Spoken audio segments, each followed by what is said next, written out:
I dove into doing my own electrical project, which has turned into a complete learning lesson. Just like every project, you know, you think it's going to be kind of simple, but it turns into a shit show. Anyways, got this meter up, ran the wire, and I was like, almost done. And I was like, all I gotta do is just ground it to a rod in the ground. Didn't know the rod was gotta be 8 feet long. Jesus Christ.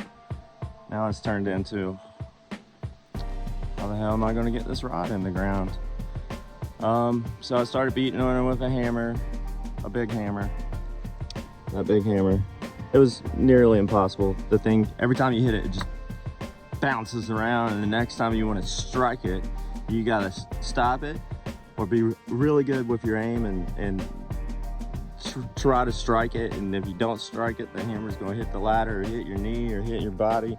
Crazy stuff. So I saw guys out there that were using hammer drills, but they had to go buy a special attachment for a hammer drill, to drill this thing in. I don't like to buy all those little attachments if I don't need to. I'm gonna show you a way to do this with just your hammer drill and not going to spend $40 on an attachment that you're only going to use once and you're never going to reuse it probably again in your life. So let me show you.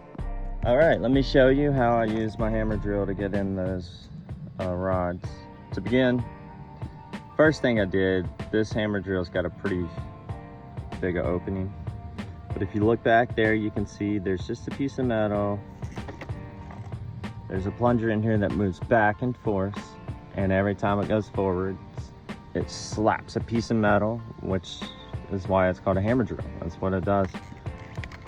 So the problem is, I tried to stick this directly over the rod, the grounding rod, and the grounding rod wouldn't go back far enough into the drill to allow the plunger to strike it. Wouldn't go back far enough. So what I did was just grabbed a piece of metal.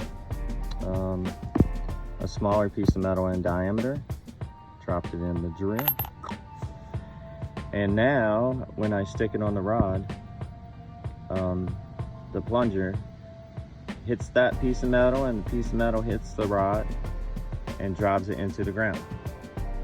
That's it. That simple. And I don't have to go buy a $40 attachment and spend 2 hours driving to Lowe's or Home Depot.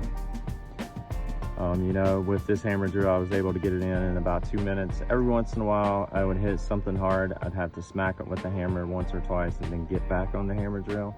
But pretty much it drove the 8-foot 5/8 rod into the ground in about 2 minutes, which is pretty impressive, you know?